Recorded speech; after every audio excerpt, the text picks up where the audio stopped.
सन 1912 दुनिया एक नए दौर में दाखिल हो रही थी। इंसान आसमान को चीरकर उड़ना सीख चुका था और समंदर पर राज करने का ख्वाब देख रहा था। ब्रिटानिया में एक ऐसा जहाज बनाया जा रहा था जिसे कहा गया ये कभी नहीं डूबेगा।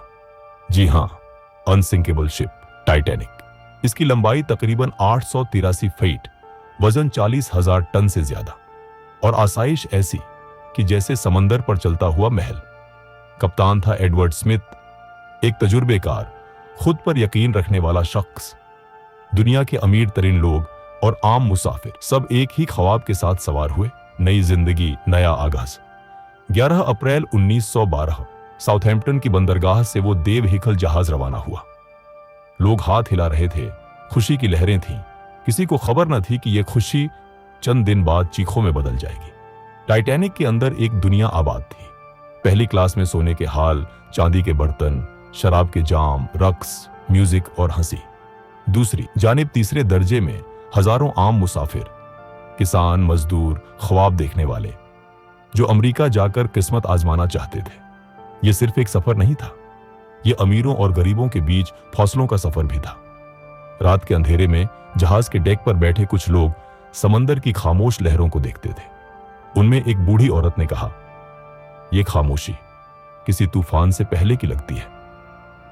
14 अप्रैल 1912 रात 11:40। समंदर पर अंधेरा छाया हुआ था।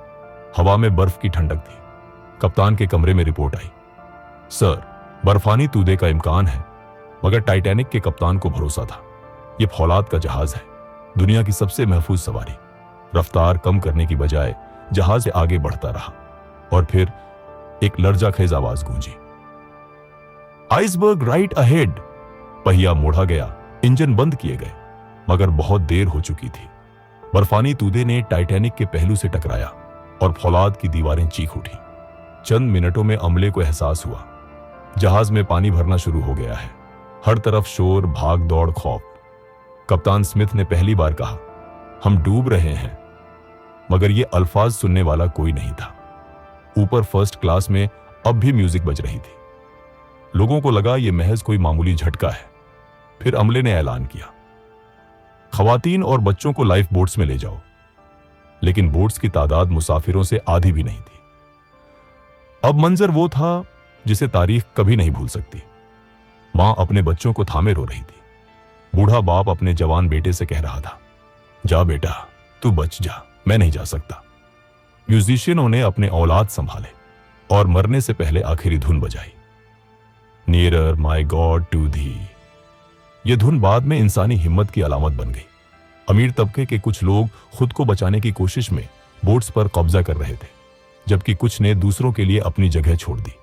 ये वो लम्हे थे जब इंसान का असल चेहरा सामने आया। समंदर बर्फ बन चुका था। टाइटैनिक 2 टुकड़ों में बट गया। हर तरफ चीखें, सर्द हवा और अंधेरा। एक लम्हे बाद सब कुछ खामोश हो गया।